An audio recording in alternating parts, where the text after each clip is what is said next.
My mom, Allison Ramsey, runs an adult store. One day, I'm so tired that I doze off inside, only to end up accidentally trapped in one of those pleasure beds. When Mr. Palmer from next door walks in, he mistakes me for the store's latest doll and proceeds to pull down my hot pants. I'm going out to pick up some goods. Can you help watch the shop for a bit? The faint sound of Mom's voice reached my ears, and I mumbled a few vague responses before sinking into a deep sleep. I had no idea how long I had been asleep. But when I woke up, I felt that something was off. I was lying face down on the bed, my hands secured with something soft and rubbery, and the bed itself was folded into an unusual position that closely conformed to the curves of my body. I could clearly feel that my hips were raised high and my legs had been positioned apart. I didn't need to look to know it was a deeply embarrassing position. The space before me was dim, as though my head was covered by a nearby curtain. What was going on? A wave of panic set in. I struggled with all my strength against the restraints binding my hands, only to realize I couldn't break free at all.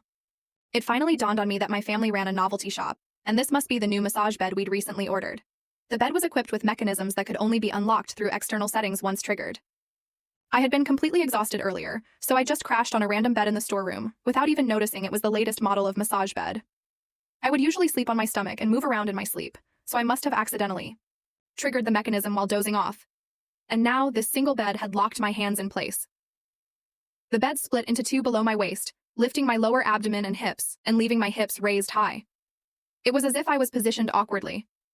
What was I supposed to do now? I shouted a couple of times, but there was no response. It only then struck me that before I fell asleep, Mom mentioned she was going out to pick up some goods and asked me to watch the shop. Hey, Allison! Just then I suddenly heard the voice of Mr. Palmer, a customer, coming from the doorway. And it was getting closer. Oh no. Mom did say Mr. Palmer would come by later to settle the bill. Panic surged through me. I struggled desperately, only to find that while the restraints looked soft, there was no way to break free. Where's everyone? I thought I told them I'd come by to settle the bill today. Mr. Palmer's voice drew closer and closer until it sounded just a few steps away. Frozen in this embarrassing position, I felt my face flush crimson. And in my panic, I froze completely, not daring to move a muscle. Is this a new doll that just arrived? Mr. Palmer's words sent my heart leaping into my throat. The next second, I felt a pair of warm, dry hands land on my thigh. They then slowly slid upward, until they were inside my shorts. The weather was sweltering, and when sleeping at home, I naturally dressed lightly. Thus, my shorts were barely long enough to cover me. The texture feels pretty good. It's quite realistic and even warm, Mr. Palmer remarked as he touched me. The bizarre sensation made me clench my teeth, too afraid to make a sound. To keep following the story, head to my homepage for the rest. Don't miss out.